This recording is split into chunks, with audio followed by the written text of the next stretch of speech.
Most hated opinions. Back with some more of this industry politics. We got another YSL update. It looked like two members of YSL said, "Fuck the plea deal. We taking this shit to court." Let's see how that turned out. Hold on. Ready, Your Honor? Yes, ma'am. Go right ahead.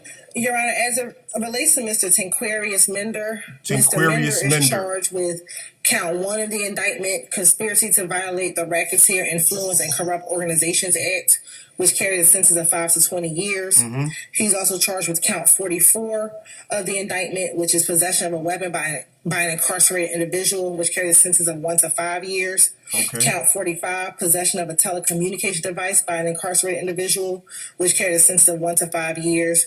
And last, count 46, which is participation in criminal street gang activity, which carries a sentence of 5 to 20 years. Boy. Mr. Mender is an ANC recidivist. The state did file a recidivist notice on December 9th of this year.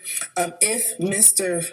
Mender was found guilty of all the counts in the indictment, he'd be looking at a maximum exposure of 50 years to serve in prison. 50 years. Could you explain the difference? I think for Ms. I'm sure that Ms. Fagan has probably explained that to her client, but can you tell Mr. for the benefit of the record and for Mr. Mender's benefit, what potentially may happen if he were to be convicted of any of these particular counts? Like what would under A or C? Yes, if he's convicted of any of the counts as an ANC recidivist, Mr. Mender, you would have to get the maximum amount on for that charge, and then whatever time the court gives you, which if was to be the maximum, you have to spend every day door to door, which means you have to spend every day in custody. You get no good time. No. It's a to the door sentence. Yes, he would get any credit for a time served, of course, yeah, absolutely. But anything else would be a full sentence door to door. Basically, if he doesn't take the plea and he blows trial on, I guess he got 4 counts. If he gets found guilty on any 4 counts, if he get a not guilty, and the last one he get found guilty, he does 50. He does 50 years. Or for any count he gets found guilty on, he's going to get a 50-year bid. So that's what he's gambling on. He's gambling on going to court and getting found not guilty on 4 charges or facing 50 years if he's found guilty on any one of them.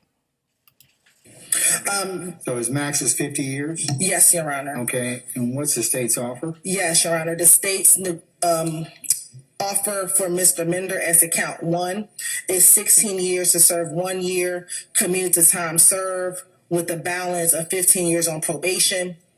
The state would offer that his probation could be terminated upon successful completion of the first 10 years of this sentence, provided that he violated no provisions of the agreement or no special conditions of the agreement, and that he violates no law of the state of Georgia. As to count 44, the state's recommendation is 5 years to serve 1 year, commuted to time served, with a balance to be served on probation, concurrent with count 1. As to count 45, it would be 5 years to serve 1 year, commuted to time served and confinement. Commuted to time served, followed by 4 years on probation, concurrent with counts 1 and 44. Still and 15. count 46 would be 16 years to serve 1 year, commuted to time served, followed by 15 years on probation, concurrent with count 1, 44, and 45. Would be the offer. Mr. Mender also is currently on another indictment, 21. Hold on, before she gets to the other indictment. So basically, if he takes the plea in this case, everything she just said, basically, because she said concurrent after everything, it just goes with the first charge. The first sentence. The 15 years probation, it goes with that. Everything else after that is just a part of that 15. They running it all at the same time. So he's going to have 15 years probation, and he could get done with the probation if he's good for 10 of those years. So for the first 10 years of that, if he's good, he doesn't have to do the other 5. But this is one of the guys that's not taking it. And I believe he's not taking it because of the other indictment he's a part of, which she's about to get into. 1SC 178250. In this case, as a part of the agreement, would run concurrent with that case whenever he resolved that other case, Your Honor. So basically, she's saying that it doesn't even matter what other indictment he's under, whatever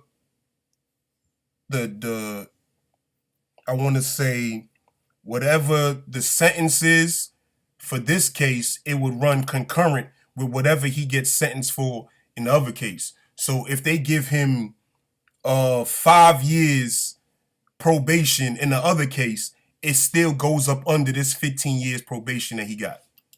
Is that before me or before another division? It is in this division currently, Your Honor. And that's being handled by ADA Lauren Jansen with the state.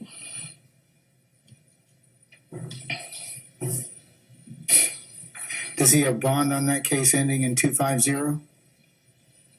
I don't believe he has a bond on that case. No, he has a no bond status. But on this case, he could go home today. Correct. If he was given a bond, he would not have served any jail time on this case. Okay. And that offer will also conclude today, Your Honor. All right. Ms. Fagan, have you communicated that to your client in terms of is that to correctly summarize the plea agreement or the potential plea offer, I should say? The only change was that he wasn't aware of the concurrent status for the second case. At this time, though, he still maintains a not guilty plea. Sure. Respectfully rejects the offer, and we announce ready for trial. Here's how to get vocal mixes in just a few. He denied the plea. She just said that he didn't know the second charge was concurrent, but he still denies it anyway. Okay, Mr. Mender, I'll tell you and I'll tell Mr. Bebee and Mr. Stevens the same thing, okay? At this point, you have the absolute right to plead not guilty, and that's what the law will presume, and the court will, of course, instruct that you have a presumption, as the presumptions and protections you enjoy as a criminal accused. You have to decide for yourselves what you want to do in this particular case, depending upon the results or the outcome of the trial. The only thing I would tell you, Mr. Mender, is the most, and I'm sure that Ms. Fagan, she is a very fine attorney. Seen her work. But trials, there's one thing about trials, it's uncertainty. You don't know what's going to happen. So you got to beat 4 counts.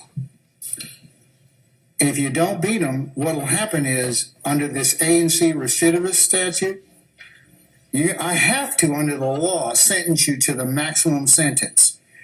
And then whatever I sentence you to, you serve to the door. That's not anything I have any discretion over. It's not anything because I don't like you or because of what you're being charged with or whatever. Those have nothing to do with. It sounds like the judge is low-key saying, yo, you gonna lose. I'm a judge. I don't see you beating 4 charges. I don't see you getting not guilty on all 4 of these. He said anything can happen in court. He basically telling them, yo, you gonna lose and you're gonna have to do the 50. There's no way I cannot make you do the 50. You're gonna lose and you're gonna do the 50. Are you sure you want to turn down this plea deal? That sounds like what the judge is saying. With anything, that's what the state of Georgia, the legislature has mandated that I sentence you to. So one of the things a plea does is you know what you're getting. It caps your exposure. So, and what the state's telling you today is if you take the plea today, this is what you're going to get, and this is what I probably sentence you to, and you're done. You got to decide that for yourself. You can't be worried about any of these other folks that are attached to this indictment, because a plea is individual to that particular person for those particular reasons that he or she. Judge is basically begging them to reconsider. Hey, yo, bro, listen to me. You gonna lose and you gonna do 50. Don't think about Thug. Don't think about YSL.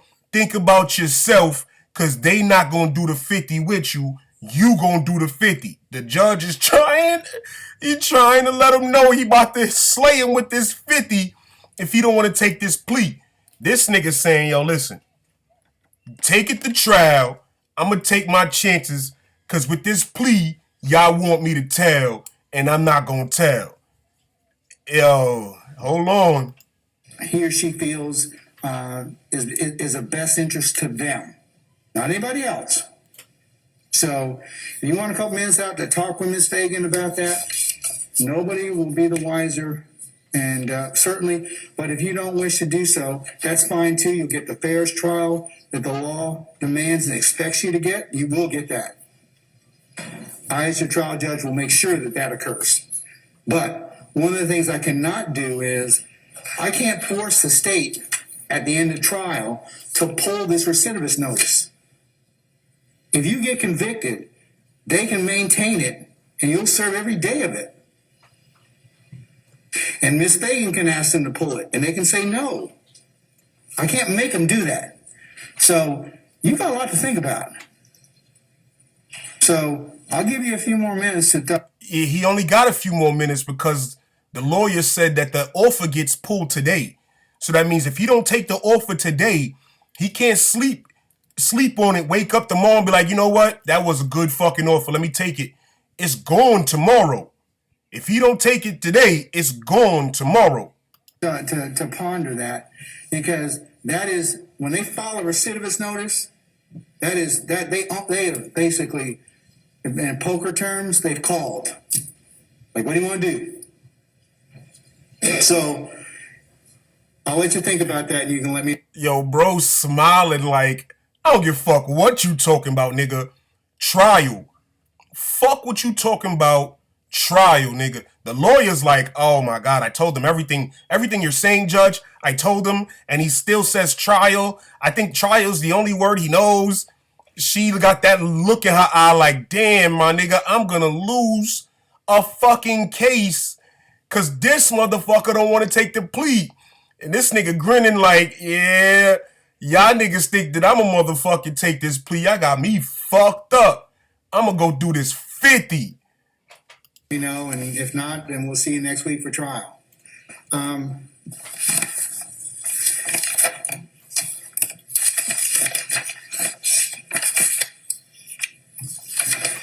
Mr. Bebee, where are you? That's Mender. Where's Bebee? Situation. Hold on. Why is she jumping like this? Reject the state's offer as provided on record. However, Mr. Bebee would ask the court if the court would hear a non-negotiated plea as to the indictment. What? Hold on. He said that they reject the offer just like Mender. Just like Mender, they saying that they reject the offer, but they want the court to hear another plea offer that, but he said it wasn't negotiated. So what the fuck does that mean? Are y'all offering a plea? Are y'all saying, yo, I'll do this if y'all, like, nigga, it don't work that way. If Mr. Bebee was then asked if he did not agree with your Honor's sentence, would the court allow him to withdraw the plea and cease trial? What? I need to think about that for just a second, okay? Understood. Just give me a minute, okay? But yes, that's more than fine. Mr. Bebee, you got the same kind of same discussion I had with Mr. With Mr. Mender applies to you, but let me just get back with you just a second, okay? Mr. Stevens, where are you? Okay. Okay, who's Madam, are you Stevens still then? talking with your client? Yes, Your Honor, I'm actually still exchanging text messages with the state. Okay, I'm going to take a couple of minutes out and let you all continue to chat. I'm going to just take a recess, and I'll come back. All right, fuck all the recess shit. So basically, Mender says he's not taking the shit. He's still over there laughing and shit. The lawyer telling him some shit. He like, yo, I don't give a fuck what y'all talking about. I'm taking it to trial, nigga. Nigga's not gonna put no rat on my jacket. That's that kind of laugh that he's giving. Bro, what's the other bro named Bebee?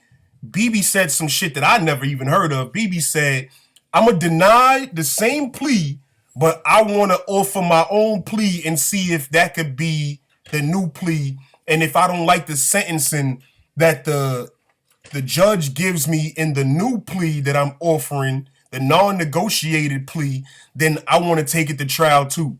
What the fuck? Where they do that at? How they do that? I've never even heard of that. How's a non-negotiated plea?